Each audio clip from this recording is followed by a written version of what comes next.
All right, we are back here on the podcast, wrapping things up. We have a little bit of Marvel coverage here, wrapping up the couple of things on Disney Plus. Daredevil Born Again season 2 is done. The Punisher special is coming on. Very gory special for sure. And with me here today, talking all about it all, the guy talking some Marvel me of late. Recovery Room Nick D'Alessio's here. Nick, how are you?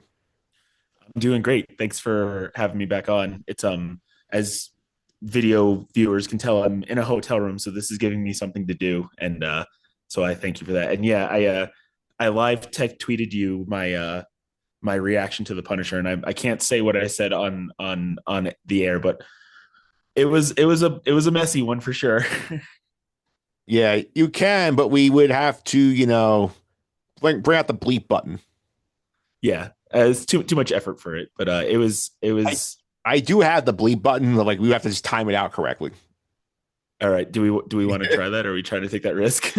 We could do it later. Okay. Yeah, so we'll go chronologically here for this stuff here.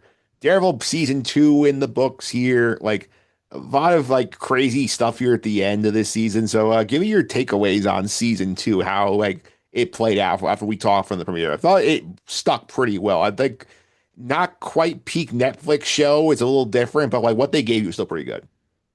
Yeah, I think I totally agree with that. I think yeah, not quite peak Netflix, but I think you can tell the difference between season one and season two.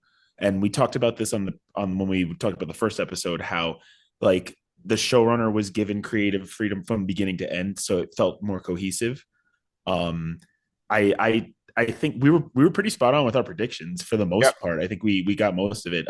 He reveals himself. We get a Luke Cage cameo. But yeah, no, I think overall I really enjoyed it a lot. I think I liked it better than season one. And like the ending was great. And there was like it kind of had like the higher moments were great, but some of the lower moments kind of forgettable. But overall, I would say like really solid.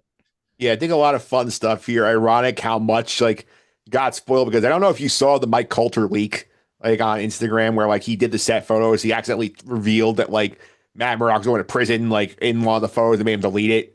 And then he see like the Defenders crew is all on set for season 3. So like Mike Coulter inadvertently gave away a lot on his Instagram. Uh, so actually, I didn't see any of those leaks. I did. The only thing that I heard is that like yeah, the whole Defenders crew is back, but I didn't see the leaks that Matt was in prison. So that whole ending was like, once he revealed himself, then I kind of had a feeling that's where it was going to go, but I didn't know that prior to the episode. Yeah, you saw that, and also like the Heather Glenn becoming Lady Muse thing was leaked through set photos also. So like that's another thing. If you were on social media, you definitely saw that.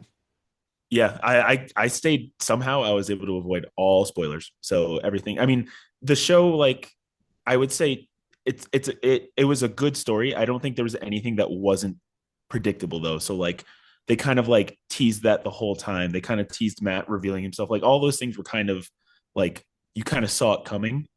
So I think the not seeing the leaks it didn't really change that. But I again I really enjoyed it a lot. I think it was better than season one and like Netflix level for sure. Yeah, for sure here. And so stuff I want to touch on from the season here is obviously I think one of my favorite things of the season was the whole. I think they figured out how to use Bullseye, and I think Wilson Bethel had a lot of fun with him. Is like when you see like that he's just like completely like antisocial lunatic, has like no idea how to like properly function in society, and like he's trying to make his way through. And like the scene in the diner in the fourth episode where like he's just kind of monotone pretending like get task force the other kill. Like I think like, oh, the Punisher's here. He's got a gun. Just hangs up the phone and then like just kills those people like while he's drinking his banana milkshake. Like that was so like twisted fun that like I love seeing what they did with Wilson Bethel this season. He was very entertaining. Yeah, and boy, he can kill you with just about anything. Like he's throwing like forks and knives and even like afterwards when he finishes the milkshake and he goes like to the waitress, he's like, "That was a good milkshake, by the way." Like yeah, I like they definitely did a lot with his character, and then they set him up now where he's now working for the government, maybe, and going to be doing some stuff, maybe in place of Luke Cage or. Yeah. But I think this season did a lot also with just like the other characters. I think like season one when they introduced all these new people, it kind of just felt like you were like, that's not Foggy, that's not this person, that's not Wesley, like you're like, who are all these people? And I think the season did a better job fleshing out just the cast overall too. Yeah, very fun with him too, and it does feel like he is off. Like he was with Mr. Charles and Matthew Lillard at the end of the season here. Feels like he's on like be on some kind of Thunderbolts team, whether it's like the actual Thunderbolts team or a new one they're working on. I feel like he's gonna be part of that. Yeah, I love Mr. Charles's character too. Yep. Anytime Matthew Lillard was in a scene, he just completely stole the scene. And then in the end, when he gets his mileage card, I think she calls him like Mr. Robertson or Yep. something. So I mean, obviously he's going to have multiple names. I wonder.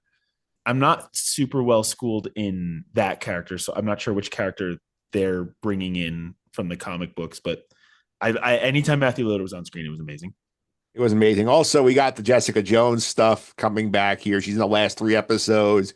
We learn her powers are kind of fluctuating now. Like after she's had her daughter with Luke, we see like she helps Matt like blow up some things and take on task force people. She's there in the scene at the end. We see her and Luke get like meet up again in her aliens investigations office here. So it was cool to have her back and like kind of like reset some of the seeds of her storylines. We're gonna pick up more on next season. Yeah, I really wish that she wasn't part of the marketing material, because Yeah. if we didn't know Jessica Jones was coming back and then she just shows up in like episode 5 or whichever one she comes in, like that would have been so much better. But like, man, everybody in this show like hasn't aged a day. They all look exactly the same. They all like fell right into the characters right away. And I like Jessica Jones coming back. I think Jessica Jones is maybe one of my favorite just superheroes and of the Netflix Defender shows, like other than Daredevil season 1. Like I think Jessica Jones is like one of the better properties. So bringing her back, I hope they do something more with her. Yeah, definitely gonna be fun. But we know that like she and Luke like, got together. They had the kid. Luke went to work for the government for a little bit, and then like he's back now that he's done. So we're gonna have I think, a lot of fun Jessica and Luke threads in season three.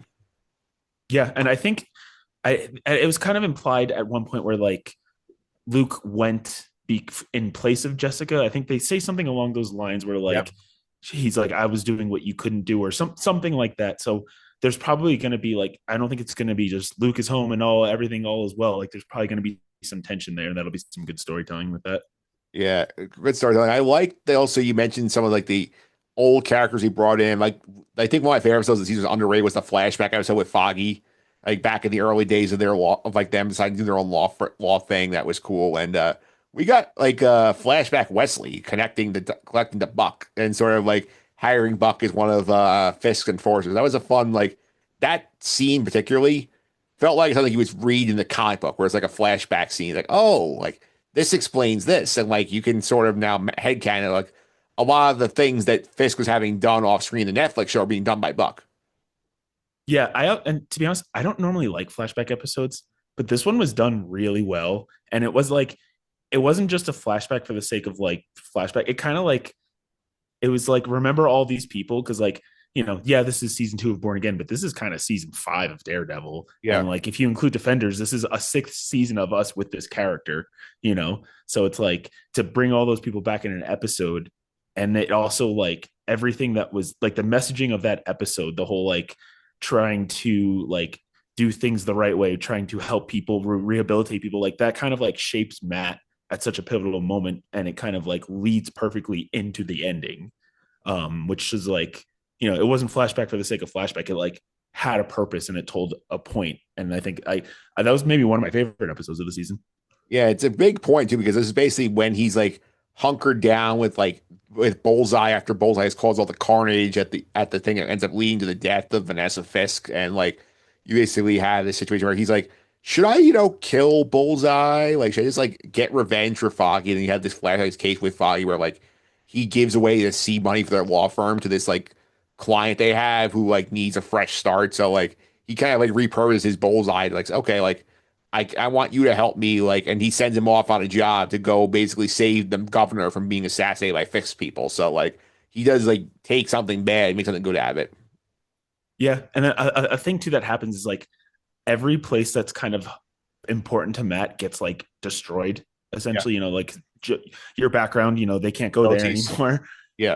The boxing ring where his like dad work that kind of gets destroyed, and now the church that he used to go to, like they're coming in there, so it almost kind of like shows you like not only is Matt's character just really going through it, but like all these places that are sacred to him and supposed to be important to him, like are also now being destroyed. So it emphasizes more like the point of that episode, and then leading forward, like he's going to take down Fisk in the courtroom. Like that's how it's going to happen.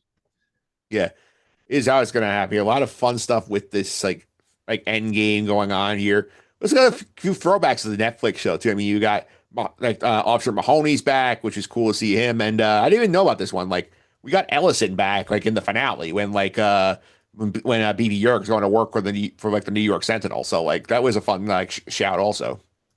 Yeah, it's also I'm like there are people who probably are only watching Born Again, right, and like Yeah, didn't watch any of the Netflix shows, so like they're probably like a little bit confused by that because they're like, but it wouldn't be a new Marvel show if you didn't have to do a little bit of homework first, yeah, But like, yeah, it was cool to bring all those people back, and I mean, I think this isn't like a character that they brought back, but just like Daredevil, just this season again, just shows you like the Netflix show was known for their action set pieces being like next level, and there was a couple of times in the season where I was like, "We're back, baby!" Like the yeah. action set pieces were amazing. Yeah, like the couple of games off the top of my head was that state that oneer where like our Daredevil and Swordsman free all the prisoners from from the task force. Matt and Jessica showing up to like fight the task force in the warehouse and blow up all the weapons. Like they had the big fight in the courthouse, the finale. Like that was a lot of fun. Also, where like you had like simultaneous stuff where like Fisk is dealing with the rioters and like Matt and Jessica trying to fight their way to get to him. Like that was all awesome stuff. Yeah, and it's at first I was like, oh my god, Fisk is losing his mind, Yep. but like also technically they're all wearing masks, so they're all vigilantes, and he hates vigilantes. So in his like furious state, I don't think he's just acting out of anger. I think he's also just like thinks he's doing the right thing. I don't know. Fisk's rise and fall.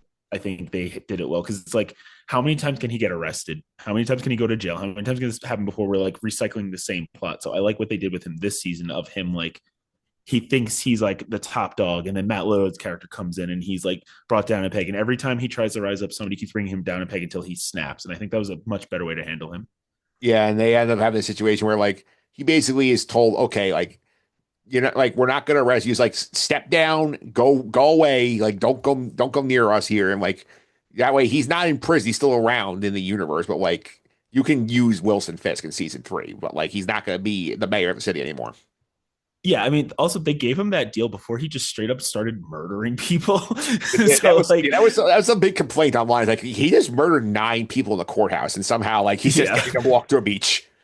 unless you think that that guy he said boo and punched in the face and flew 10 feet into a wall and was bleeding from his eyeballs, unless you think that guy didn't die, then Yeah. I don't know.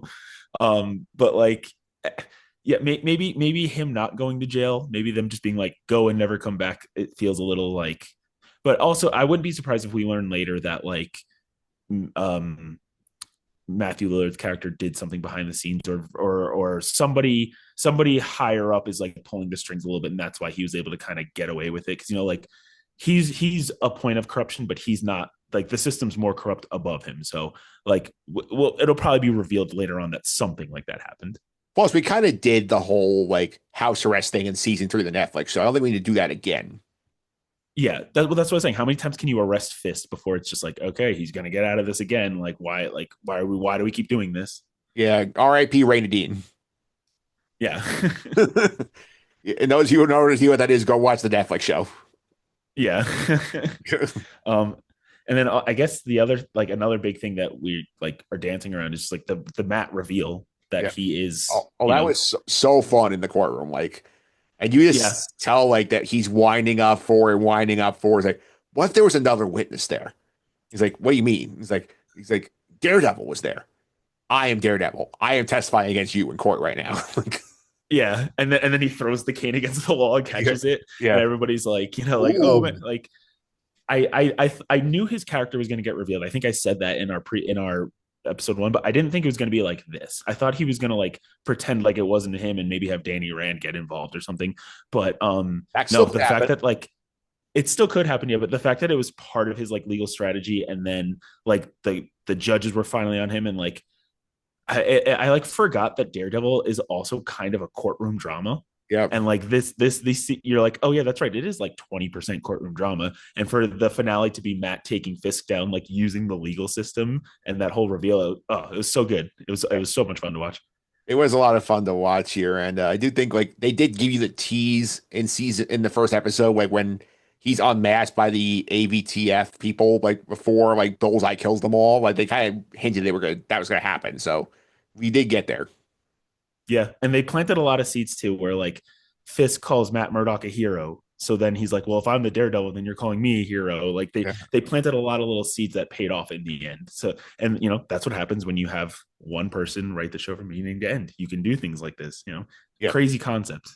yeah. It's a crazy concept here. Also, we did lose two characters this season from the main cast. Obviously, like Vanessa dies, like she gets killed in melee by Bullseye, and then like that's really sends Fisk spiraling where he like murders the doctor that like tried to save her, and then he like goes like on his rampage after he gets back to the courthouse. And poor Michael Gandolfini's like Daniel Buck or like Daniel Blake or whatever where he is in the situation with BB Urich where like she was the one we suspected she was doing those videos of like the boogeyman like cartoon suit Fisk like and like he knows it and like he chooses like not to like out her to Buck and he dies for it. And though there Michael Gandolfini said there was originally a take where like he like Buck lets him live, and then like I think the actor plays Buck, I think Artie Frujan was like, like this killer guy isn't really killing anybody on the show, so we need to actually like kill Blake, and like so we do see like a lot of like the sound effects were added in post of him dying. I did hear that too. That I think it was originally shot where he spares him, Yeah, but I think it's better for the story if he does kill him yeah. because that's not the first time he kills somebody and he's kind of like seems like I kind of regret that. Like not regret, but he like He doesn't seem feels happy about it. he's not. He's like this is my job. Like I like the kid. Yeah, and I really grew to like the character that Michael Gandolfini played. Like I he's annoying at first and but then like he grows on you and like BB even says it too like and then man his I wanted so badly for things to work out for him but he just like he tried too hard to get in and then once he was in he tried to get out and like unfortunately that's what happens in these types of things and but I did like the character and I found myself a little sad to see him go. I was like, oh man, he was trying to help out. He was, and season three, we do have the stuff for season two where it ends where Matt gets arrested, he goes to prison, like the mayor's up for grabs, like we have Jessica and Luke back in the mix here, Karen Paisley floating around, Wilson Fisk on a beach. Season three, we know that like from the set photos that Finn Jones is back too, is Iron Fist, Danny Rand is there, the other defenders are there. Heather Glenn is Lady Muse, and she takes the mantle on at the end of the season. So, like, any early predictions of season three? I'm not 100% sure because I think like obviously part of it's gonna be Matt in jail. I wouldn't be sorry if Matt's in jail for like the first several episodes because like and it's gonna be him kind of figuring out that life. There are comic runs where like the Punisher's also in jail with him and like stuff, but I don't know if they're gonna do anything like that. But I don't know if he's gonna get out on his own or if he's gonna break out or there's gonna be a bigger threat to the city and everybody's coming. But I do like that like it's getting a little messy because I love it. I love it when there's like plot pieces moving everywhere and now you have all these characters in it. Um, I don't. I wonder who the big bad's going to be, right? Because like the Hand is coming in Spider-Man, so you're kind of bringing that back in. Like, would it be shocking to bring Elektra back? Like I and mean, have her be a part of it again? Like, you had all the defenders there. yeah. If you have all the Defenders there, you could bring Elektra back, and we're introducing the Hand in Spider-Man. It would make sense if like there's a bigger threat to New York City and now everybody's coming together, kind of thing. I also do think you were on something with the whole like. I know in the comics there was a point where like Matt's identity is revealed and like they have Danny Rand dress up as Daredevil and go do things. And I was like, oh look, it's not him. So I think that could be our way. I was like, oh wait, like that's like you're in prison. Daredevil's doing all these things. Like, were you just lying to us? Right, but I feel like they can't do that now because then it undermines everything that Matt did. But also, I guess now that Matt's Daredevil, I wonder like he's not gonna be able to be a lawyer anymore. They're probably gonna like disbar him, So Yeah. like, um, Yeah, I obviously Danny Rand is back, so he could dress up as Daredevil, but um, yeah, I don't know. Maybe Elektra comes back. Maybe I mean she died, but how many? That's kind of Elektra's thing. She dies and comes back. That's kind of her thing. Um, They had in Defender, she uh, wasn't really dead. They didn't follow up on it, but they gave you that tease. right, right. And Matt made it out of that. So if Matt can make it out of a building being dropped on her, then like maybe this like super powerful ninja Ninja thing can make Zombie. it too. Yep. Yeah, ninja zombie. Yeah. All right. So I think anything else you want to say on the Daredevil before we go to Punisher? No, I think it's the best season of Born Again. And I would say like, if I'm gonna do like a quick ranking, like season one, two, like it's probably like season two of the Netflix level. Maybe like I Yep. think I liked it more than season three. Yep. It like fits right in with all that. It does here. So now we can go to the Punisher here. And if you want to try and sync out your bleeps here. Okay. So I texted you while I was watching, and I said, "Here's my 3 word for the Punisher special: Jesus fucking Christ." I was like, "That's my 3 word review," because I'm like, John Bernthal is such a good actor. He's Yeah. so good and like he's so good at playing that like kind of tortured, like he's seeing all these like visions of people in his past, and you don't know if they're actually there or not, and then he just goes on a rampage, and Yeah. like it's not he doesn't even want to go on a rampage. He's trying to just like avenge his family and then live a quiet life, and everything comes after him. And that whole sequence getting out of that apartment building and then eventually saving that little girl, like damn, oh Yeah. my god. I'm watching and I'm like, I don't feel comfortable at some of these things. Like this is insane. Yeah, my reaction to you is like I put like in the good way. Disney approved this question mark because this is Yeah, very anti like Disney brand. Like this might be the most violent thing that we've ever seen one of these characters do. That includes the Netflix. yeah. It's just, and like even just the ways that he's killing people, because he has to improvise, because eventually he starts running out of guns. That there's that like big dude he stabs to death with a ballpoint pen like Yeah, over and over again. and he I spits. was like, oh my god. You see that? He's like spitting up blood and it lands on his eye. You're like, oh, Yeah, yeah. And I'm like, so at my job, I part of my job is like I work on like scales, and there's yeah, like a little latch that sometimes I'll use a pen to open it up, yeah. and I've snapped so many ballpoint pens on that latch. I'm like, how is he murdering somebody with this thing over and over again? Like it was brutal, it was visceral. At some parts I was like, this feels a little gory for the sake of being gory, but also like that's the Punisher. The Yeah. Punisher is known for being over the top and gory, so like they are sticking true to that. They certainly were. And I mean, like the some of the imagery you got here, like in this special, it's stuff that, like I never thought I would see like a Disney property where it was like kids bleeding out, whether it's like criminals just taking a little tiny dog and throwing it in front of a bus to kill it. You see like all the different ways people are dying, and like you see him using all these different weapons. Like one point, I think he's using an Uzi on people after one of like one of these like common criminals drops it here. Like this literally felt like we just took the Punisher and dropped him in a John Wick movie for the last like third of it. Yeah, well, I was gonna say, everybody's taking the "don't kill a dog" lesson from John Wick. I honestly thought, well, as soon as the dog was about to get thrown in front of the bus, the truck, I thought that's when we were gonna get our Punisher introduction.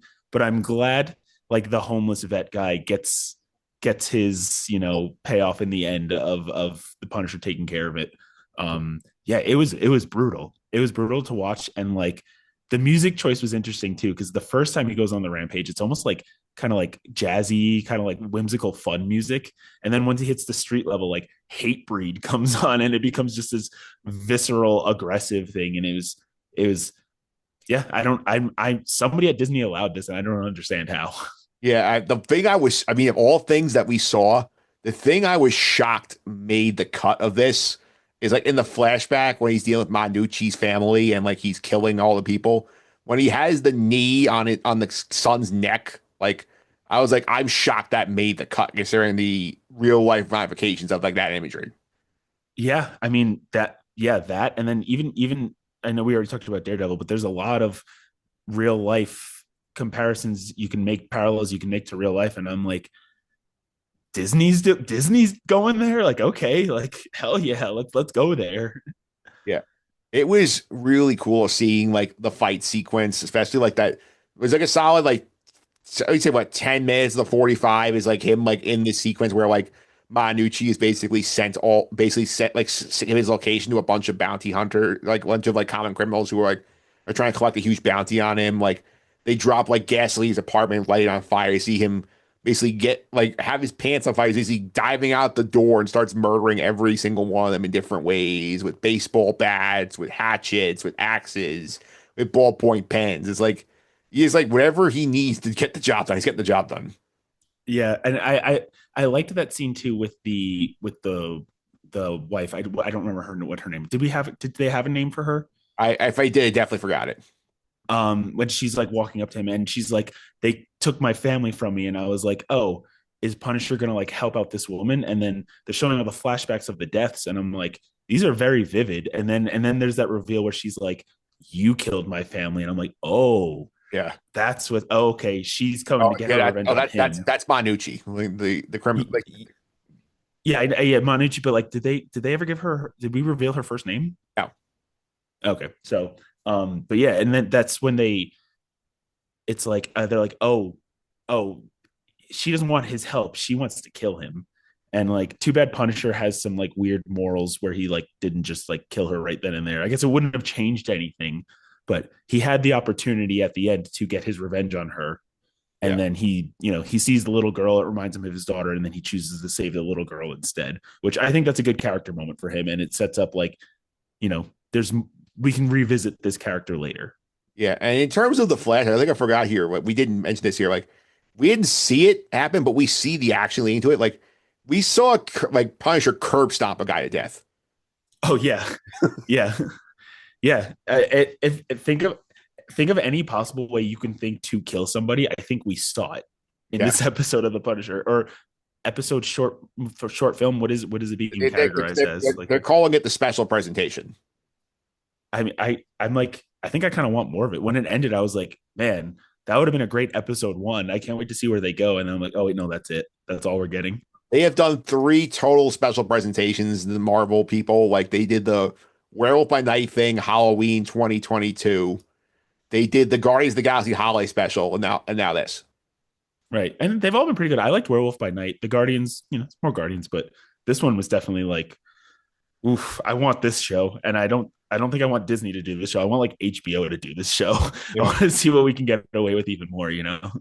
Yeah, I think that'll be interesting to see here. So, a lot of fun with this stuff. And you mentioned the great turning point here, like where he has the choice where he sees basically has Manucci dead to rights, and like, he couldn't go after her, but like he chooses the hero moment where he sees the mom and her kid like trapped in the bakery, like when like all the criminals are there. He goes and saves them, and he gets the little paper flower at the end and brings it to his daughter's grave. That's pretty nice.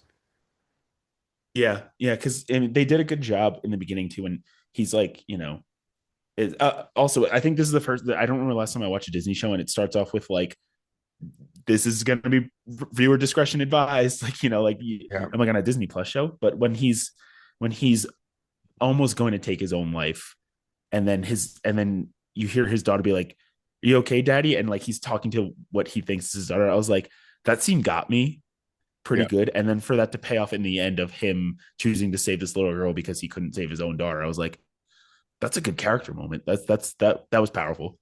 Yeah, I like the use of the characters that we know as like sort of like the voices in Frank's head, like talking to him as he's trying to like navigate himself. Like obviously, like Curtis from the Punisher show is a vision, and he's talking to quite a bit. Like, and Curtis is sort of like in the Netflix version of the show, like he sort of like runs the veteran support group that Frank is supposed to be going to, or like he invites him to and Frank never goes to. So like that he's in his head. We get Karen Page in his head, and we know he has a thing for Karen, in the show universe. And like another thing that's really wild, like the scene where he's like sitting in his apartment, like by himself, like dealing with like all the stress of like basically having a mental breakdown. He sees like all of his war buddies who are dead, like laughing at him. He like cuts like the X on his chest, the knife, like oof. Like I'm in for something. Yeah. It's crazy. The From beginning to end, there was no like calm moments from the start to the entire end. You're like, when they start the show with a dog being murdered, Yeah. you're like, this isn't going to get any better from here. This is going to be a wild ride. And it sure Yeah. was. Yeah, that you have a vision of his like his daughter bleeding out on the bed, like when he's like realizing like, oh, you let them down, oh, Yeah. I saw in the credits, John Bernthal was like a writer on this and like yeah. is helped produce or something. So This was he was his like pretty heavily involved, right? yeah, this was his idea, this special, and then they greenlit it. Yeah. And man, John, I said this already, but he's just such a good actor. He's Yep. he's really good at that role and like he's good at like conveying what like a mental breakdown would look like. And Yeah. like, and he wasn't violent because of the mental breakdown. I think that's important to note. Like he didn't like spiral out of control and then just start killing people. He was trying to like not do that.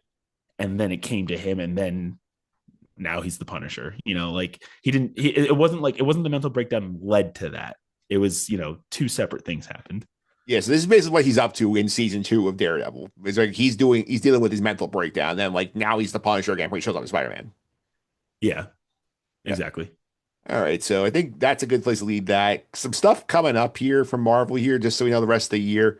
You have the Spider-Man movie in July. Burnfall will be in it. There is plenty of rumors that Charlie Cox will also be in this movie here. Considering that we see that them fighting the hand in a prison, I think it's pretty safe to say we will get a Charlie Cox cameo in the movie again. Charlie Cox said officially that he's not in it. There was like that interview where some reporter came up to him and asked him about Spider-Man, and he's like, I don't know, I'm not in it. Don't ask me any questions. And I'm like, is he being serious though? Because this wouldn't be the first time somebody said they weren't in a Spider-Man movie and then they ended up being in it. So I hope he's in it. I want a Spider-Man Daredevil team up so bad. Like those are two of my favorite Marvel characters. So both of them in the same movie, like actually in the same movie, not like just him being a good lawyer. Like I want that so bad. Yeah, I know there's been speculation of the stills in the shot, like when you see him fighting the hand, it looks like they Photoshop somebody out of the shot and they think it's him. Yeah, and they did that with the trailer for No Way Home also. Yeah. So it's like I somebody's gonna be in it. Like they're not showing us everything, and like somebody that isn't Bruce Banner, somebody that isn't the Punisher is going to be in it, and I hope it's Matt Murdock. I hope it's Daredevil. Yeah, the other stuff we have coming this year, obviously in the movie front, Avengers Doomsday in December. Very curious how that ends up playing out. We also have two shows coming. We have Vision Quest is officially dated October 14th, 2026. This is the premiere. They say it's supposed to wrap up the trilogy of WandaVision and Agatha all along. And then we have supposedly a second season of the Friendly Neighborhood Spider-Man cartoon. Yeah, I mean, I'm obviously very excited for Doomsday. Where we're about to enter the mutant saga or era where mutants are going to be a part of a thing, and yeah, X-Men is maybe my favorite thing of all time. So like, I'm very happy to see that get worked into the MCU. Um, the Vision trilogy, I'm gonna watch it, but I'm not super hyped on that. And Friendly Neighborhood Spider-Man, it was pretty good. It's like one of those things. I'm not as hyped on that, but Doomsday, man, there's a lot of pressure on Doomsday to be good because if it's not, then we might not be getting a whole lot of Marvel things anymore. So I hope it sticks to the landing that it's trying to do. Yeah, I hope so too. So definitely some fun stuff coming in the Marvel universe here the rest of the year. Nick, thanks for stopping by. If you want to follow us on the Twitch, on the Twitch stream, how can they do that? Yeah, thanks for having me. I always love talking about Marvel stuff. Yeah, go to twitch.tv/the recovery room. I'm on a work trip, so I haven't done any series for a couple of weeks, but when we come back, we're going to come back with a little bit of a throwback series. So if you want to see what that's going to be, then check it out.